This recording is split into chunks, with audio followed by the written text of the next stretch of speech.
Sidang hak perwalian Gala Sky beragendakan mediasi digelar di Pengadilan Agama, PA, Jakarta Barat, Rabu, tanggal 12 Januari tahun 2022. Namun mediasi antara pihak ayah Vanessa Angel Dodi Sudrajat dan besannya, Haji Faisal gagal, karena tidak mencapai titik perdamaian. Mediasi dilakukan sudah 2 kali, ini yang kedua dan tadi mediasi gagal tidak tercapai perdamaian, kata kuasa hukum Faisal, Wijayono Hadis Sukrisno. Kendati demikian, pihak mertua Vanessa Angek tetap akan membuka pintu damai untuk Dodi Sudrajat. Hanya saja ia tetap ingin memperjuangkan hak perwalian putra mendiang Vanessa Angel dan Bibi Ardiansyah, Gala Sky. Maka itu, sidang hak perwalian Gala Sky masih berlanjut di pengadilan.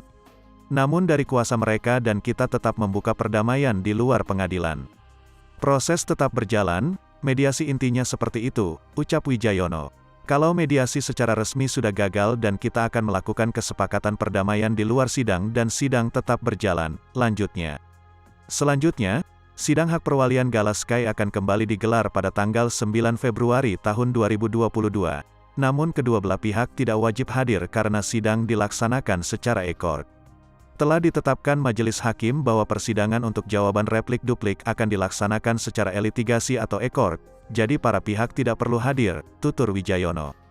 Sementara pada sidang hari ini, Dodi Sudrajat tidak hadir, dan hanya diwakili tim kuasa hukumnya saja. Di sisi lain, Faisal didampingi istri dan kedua putranya, beserta kuasa hukum.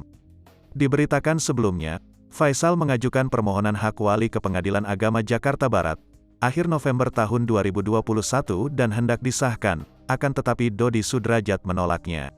Karena itu Faisal mencabut permohonan perwaliannya dan menempuh jalur gugatan secara hukum. Faisal membuat gugatan terhadap Dodi Sudrajat di Pengadilan Agama Jakarta Barat pada tanggal 3 Desember tahun 2021. Di sisi lain, Dodi juga mengajukan permohonan serupa ke Pengadilan Agama, PA, Jakarta Pusat. Tetapi karena perkara di PA Jakarta Barat masih berlangsung, maka PA Jakarta Pusat menolak gugatan Dodi Sudrajat.